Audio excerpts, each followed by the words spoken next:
Selamat pagi, selamat bertemu kembali dengan kami, Andi Hanif Mursid.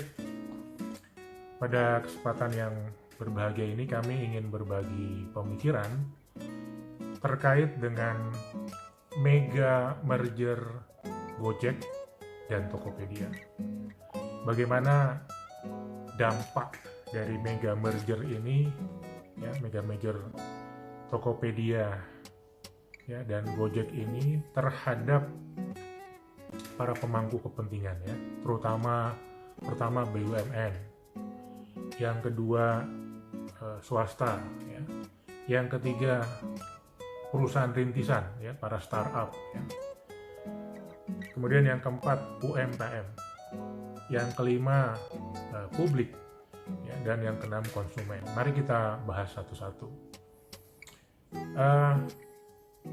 Kita sudah mengetahui semua bahwa Gojek dan Tokopedia sepakat untuk menikah, mereka merger, membangun sebuah holding company yang namanya GoTo. Jadi GoTo ini nanti akan jadi holding company, di bawahnya itu ada Gojek. Gojek ini yang menangani on demand untuk transportasi, pengantaran makanan, keuangan dan lain-lain. Dan yang kedua ada Tokopedia. Tokopedia ini adalah e-commerce, marketplace, yang isinya ada produk, jasa dan solusi untuk konsumen. Nah, yang ketiga yang dibangun di bawah GoTo baru ini ada GoTo Finansial. Jadi nanti di sini semua produk, jasa dan solusi yang sebelumnya ada di Gojek dan ada di Tokopedia itu akan dikonsolidasikan di GoTo Finansial ini. Apalagi kita tahu sebelumnya Gojek itu udah beli satu bank namanya Bank Jago. Nanti berarti dengan GoTo Finansial, itu akan dikolaborasikan tuh, ada GoPay, ada Bank Jago, ada produk, jasa dan solusi lain yang Gojek siapkan, Tokopedia siapkan bersama, untuk melayani dengan lebih baik para konsumennya. Saat ini GoTo itu punya kurang lebih 100 juta konsumen yang aktif, luar biasa. Mereka punya 2 juta plus kurang lebih driver. Mereka punya hampir 1 juta para mitra binaannya, Kemudian punya merchant juga sampai 11 juta, Jadi gede sekali yang ada di dalam GoTo Group ini, Nah, merger Gojek dan Tokopedia ke dalam sebuah holding company yang namanya GoTo ini akan dilihat sebagai sebuah game changer yang akan memberikan dampak yang sangat signifikan bagi seluruh stakeholders-nya. Kalau disederhanakan sebenarnya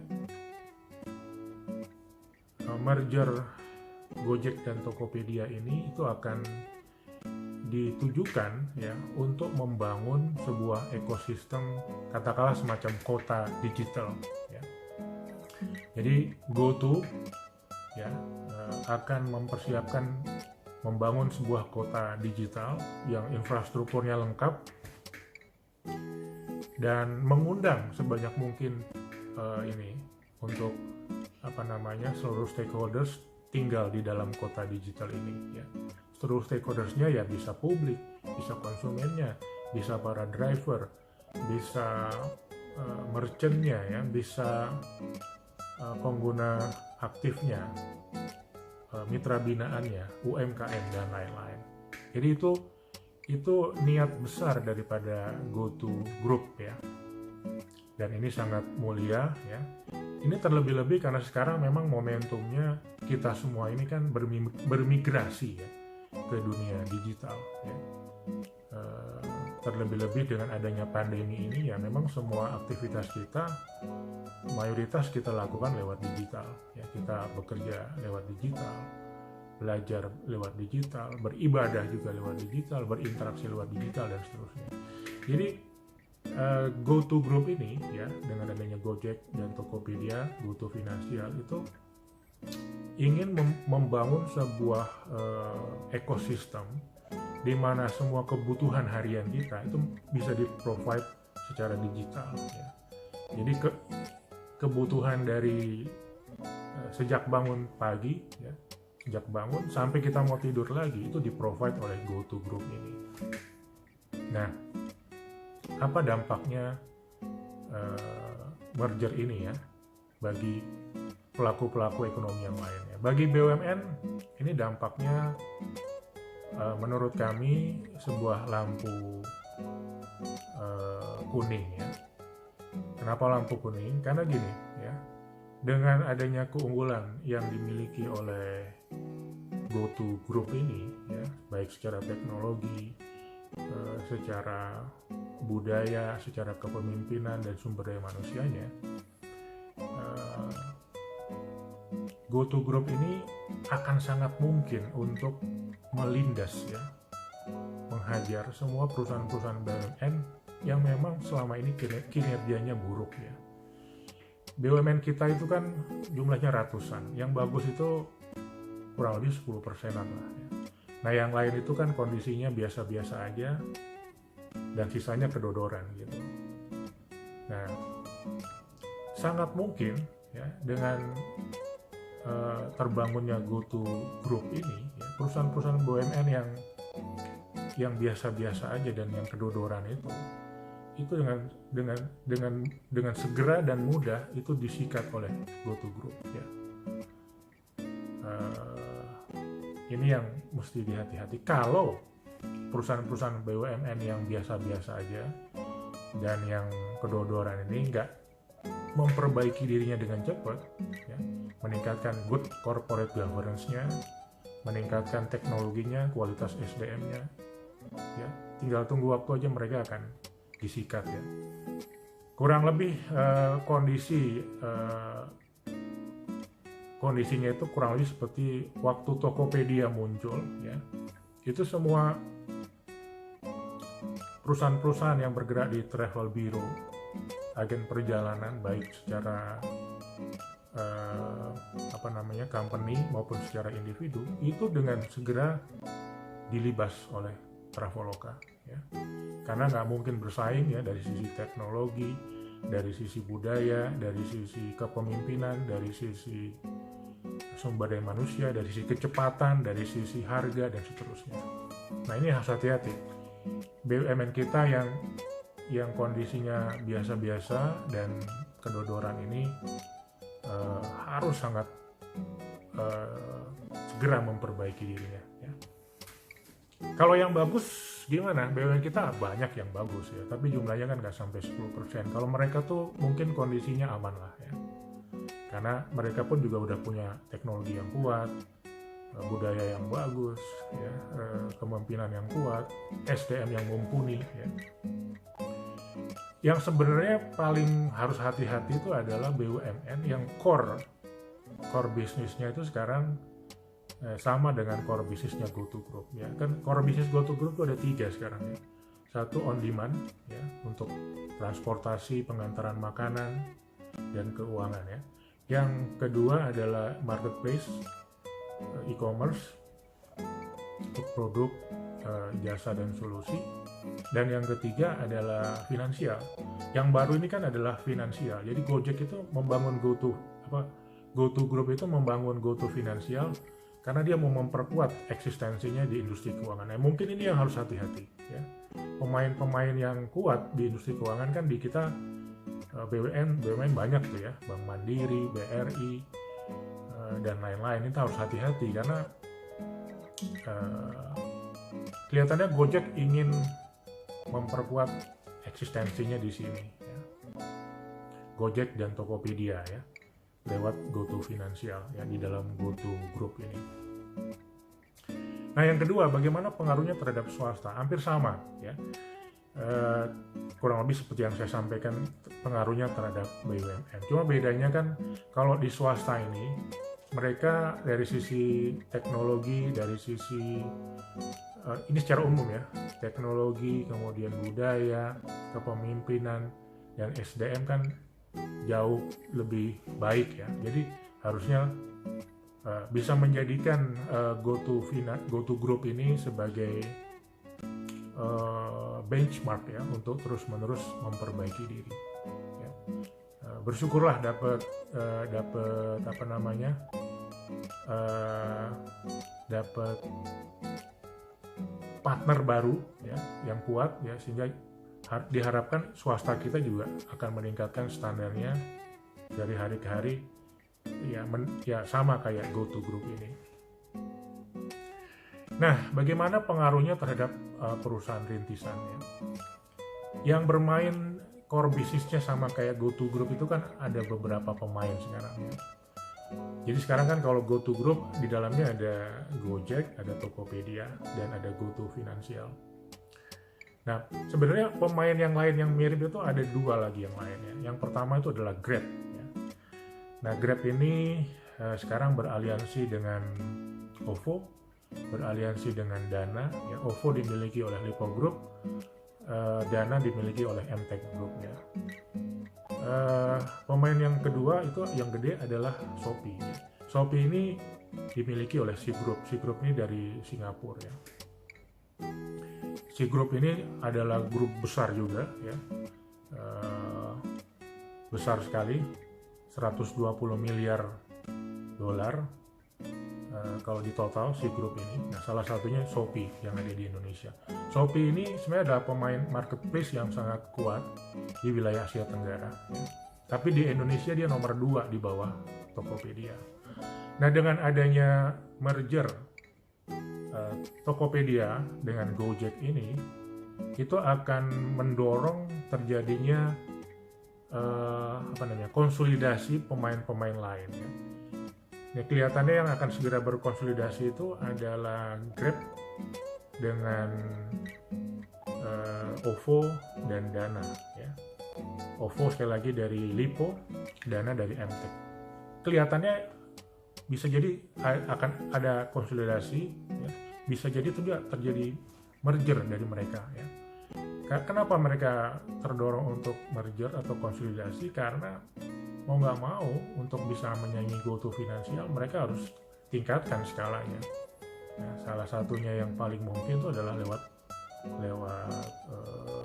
merger ya. Shopee kemungkinan juga akan begitu, dia akan lihat mana company-company lain yang bisa diajak sama-sama supaya skalanya meningkat, bisa punya leverage yang kurang lebih sama dengan GoTo. Karena kalau nggak main di skala, efisiensi mereka akan kalah untuk bisa menandingi efisiensi yang tercipta di dalam GoTo Group ini. Ya. Jadi itu pengaruhnya terhadap perusahaan-perusahaan rintisan. Kalau perusahaan-perusahaan rintisan yang core bisnisnya nggak sama dengan GoTo Group, gimana pengaruhnya? Ya pengaruhnya positif ya. Dengan adanya GoTo Group, perusahaan-perusahaan rintisan baru itu akan lebih mudah untuk masuk ke dalam industri ya, karena banyak hal yang bisa disupport oleh GoTo Group ini. Nah, sekarang kita masuk ke 4 pengaruhnya terhadap UMKM. Nah, pengaruhnya terhadap UMKM sangat bagus ya. Kenapa? Karena baik di Tokopedia maupun di Gojek itu mereka sebenarnya sebelum adanya merger ini pun sudah mengalokasikan sumber daya yang sangat besar dengan penyediaan berbagai produk, jasa, dan solusi untuk para UKM. Ya. Untuk para calon-calon UKM mau menjadi UKM, itu mereka sediain berbagai macam produk, jasa, dan solusi. Nah, untuk UKM yang sudah bergerak jadi UKM yang sebelumnya belum masuk ke ranah digital, mereka sediakan juga produk, jasa, dan solusi yang mendorong UKM kita masuk ke ranah digital. UKM kita ini kan kurang lebih jumlahnya 65 juta, yang udah masuk ke ranah digital itu baru ya maksimal 10 juta ya. Ada 55 juta UMKM kita yang belum masuk ke ranah digital karena berbagai faktor. Nah, GoTo Group ini ya dengan adanya di bawahnya ada Gojek dan Tokopedia. Mereka menyediakan banyak sekali produk, jasa, dan solusi, memudahkan para UMKM ini bermigrasi ke ranah digital. Kenapa UMKM mesti ke ranah digital? Karena emang gak ada pilihan. Konsumen sekarang dominan itu beraktivitas di ranah digital. Jadi kalau UMKM mau volume penjualannya naik, menggapai pasar yang lebih gede, memang harus masuk ke digital. Itu nggak ada pilihan. Jadi merger ini ya, dengan adanya GoTo Group ini akan sangat bagus dampaknya terhadap UMKM. Harapannya sih ya, dalam 2 tahun ke depan ya, di 2023 55 juta UMKM yang belum masuk ke ranah digital ini bisa ditarik ya, didorong untuk masuk ke ranah digital ya. Nah, itu terhadap UMKM. Nah, bagaimana terhadap publik dan konsumen? Ya, terhadap publik dan konsumen dampaknya sangat bagus ya. Karena dengan adanya sinergi antara Gojek dan Tokopedia itu mereka akan bisa lebih efisiensikan ya proses bisnis yang ada di dalam grup mereka ya. Sehingga ujung-ujungnya akan didapat oleh publik dan konsumen, mereka akan dapat produk, jasa, dan solusi yang jauh lebih murah ya, lebih cepat dengan kualitas yang bagus. Nah, ini yang dampaknya sangat signifikan bagi publik dan konsumen ya. Sekarang pengguna aktif ya, boleh dibilang konsumen daripada GoTo Group itu ada 100 juta ya. Kalau di Indonesia kan ada 270 juta, jadi sebenarnya masih ada 170 juta lagi yang diharapkan bisa merasakan manfaat dari keberadaan dari GoTo Group ini ya. Makin banyak yang bisa merasakan manfaat dari GoTo Group ini, diharapkan ekosistem digital kita itu akan menjadi lebih bagus, lebih kuat, dan memberikan dampak positif bagi ekonomi Indonesia. Nah, ini masih nyambung tadi ya, sebenarnya saya tadi harus sampaikan waktu di BUMN. Kenapa Gojek itu ke depan peluangnya besar ya. Dia juga bisa menjadi ancaman buat para BUMN kita, swasta kita yang kinerjanya biasa-biasa aja dan kedodoran ya. Kenapa? Karena pertama ya, Gojek itu punya paling nggak ada 4 hal ya. Satu, dia punya teknologi terdepan di dalam industrinya ya. Dia Gojek dan Tokopedia ya, GoTo Group ini itu menggunakan semua teknologi terdepan ya, teknologi industri keempat, industri 4.0 ya.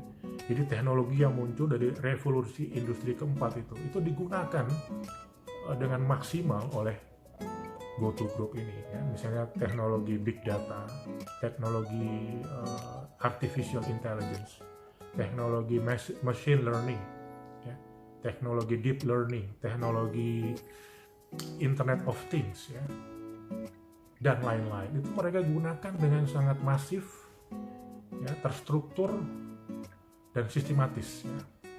Teknologi ini bagi mereka itu benar-benar jadi bagian yang tidak terpisahkan dari cara mereka berpikir, cara mereka berinteraksi, cara mereka menyusun rencana, cara mereka mengeksekusi rencana itu ya. Ini yang sebenarnya membuat mereka menjadi sangat agile ya, lincah ya, sangat fleksibel, punya fleksibilitas yang tinggi, lentur ya, menghadapi berbagai macam perubahan. Dan yang ketiga, efisien ya. Dia efisien sekali sehingga bisa cost structure-nya sangat efisien, jadi bisa memberikan produk, jasa, dan solusi yang sangat kompetitif ya bagi para konsumennya, bagi para semua stakeholders-nya ya, driver, merchant, mitra binaan, dan lain-lain. Nah, yang kedua, Gojek itu punya culture yang luar biasa ya. yang tadi yang kami sebut itu, dia punya budaya yang kami sebut tadi adalah agile, lincah ya, fleksibel, lentur, dan efisien ya. Itu budaya yang melekat di semua insan GoTo Group ya, dari yang paling bawah sampai yang paling atas. Jadi ini yang membuat interaksi di dalam organisasinya menjadi sangat efektif ya, membuat mereka punya kecepatan yang sangat luar biasa dalam mengeksekusi dan dalam menangkap berbagai peluang. Nah, yang ketiga dari sisi kepemimpinannya. Jadi semua ini kita bisa lihat ya, dari semua yang punya anak buah di Gojek, katakanlah dari supervisor sampai ke board of director-nya ya, sampai ke board of commissioner-nya di GoTo Group ini, kita melihat mereka punya karakter kepemimpinan dan perilaku kepemimpinan yang luar biasa. Karakter kepemimpinannya itu ada 4 ya. Satu, mereka ini humble, ya, humility. Ya. Jadi orangnya rendah hati semua, bahkan sampai di level yang top-topnya tuh, ya. Di situ ada William Kanowijaya, ada Kevin Alui, ada Andri Sulistyo, ada Patrick Chow. Itu semua tipe pemimpin yang sangat rendah hati, meskipun mereka sangat punya kapabilitas ya, nggak berjarak sama timnya, sama anak buahnya. Selalu menempatkan diri sebagai orang yang mau belajar, mau mendengar, nggak ngerasa paling pinter, nggak ngerasa paling ngerti gitu. Justru mereka ini memanfaatkan semua kelebihan dan kekuatan yang ada di timnya, sehingga mereka bisa terus-menerus menghasilkan sesuatu yang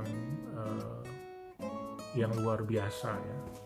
Karena mereka memadukan semua kelebihan dari semua elemen yang ada di organisasi GoTo ini. Yang kedua adalah adaptabilitasnya tinggi. Mereka tuh punya kemampuan adaptif yang sangat tinggi ya, dalam beradaptasi dengan berbagai perubahan, baik perubahan jangka pendek maupun jangka panjang. Ya. Tidak tergilas oleh perubahan itu, sebaliknya mereka memanfaatkan perubahan itu untuk mengutilisasi semua peluang yang muncul dari perubahan itu. Ya, misalnya contohnya, dengan adanya pandemi ini, kalau banyak company lain boleh dibilang nyungsep ya, diam di tempatnya, mereka justru memanfaatkannya sebagai sebuah peluang untuk mengakselerasi ekosistem digital di Indonesia. Ya, salah satunya nih lewat merger ini juga gitu. Nah, yang ketiga adalah visi. Mereka punya visi jangka panjang yang luar biasa, dan ini menjadi energi bagi mereka untuk bertahan, terutama di masa susah ya. Jadi mereka dalam menghadapi kondisi susah itu tetap setia dengan visi jangka panjangnya. Ada yang mau mereka perjuangkan. Mereka nggak menjadi orang-orang yang pragmatis ya, yang ngikut aja kondisi jangka pendek yang katakanlah penuh keruwetan gitu. Tapi mereka tetap berjuang mengejar visi jangka panjangnya itu. Nah, yang ketiga adalah engagement.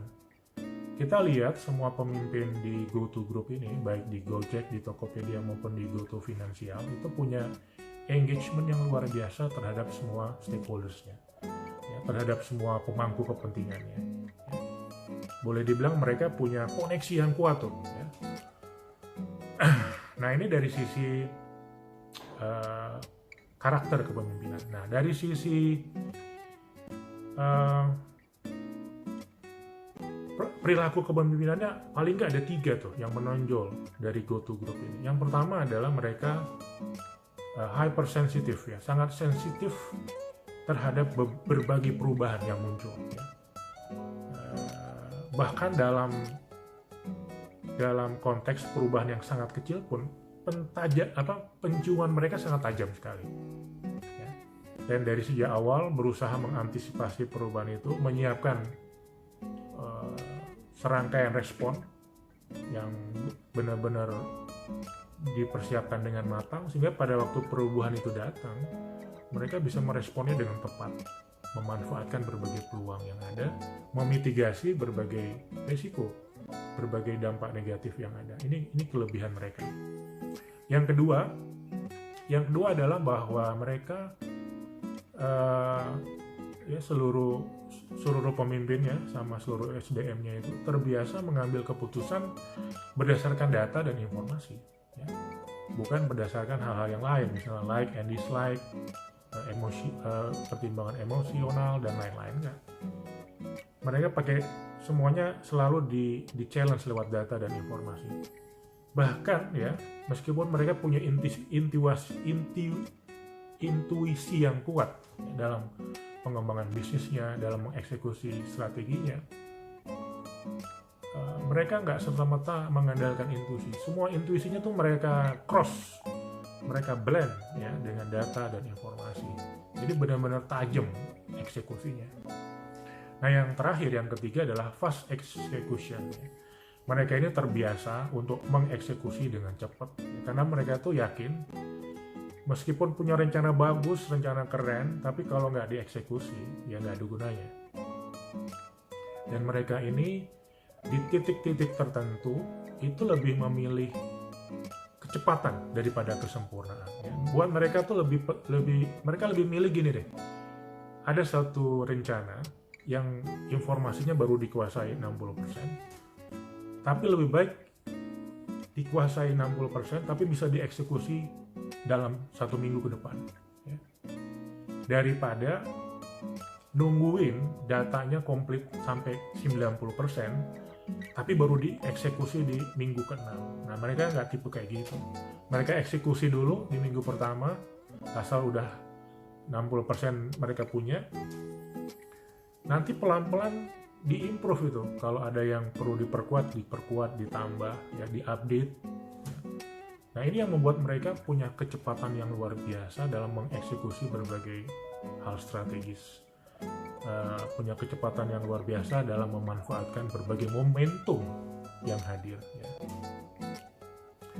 Jadi Bapak dan Ibu semua, kurang lebih itulah pemikiran kami terkait dengan mega merger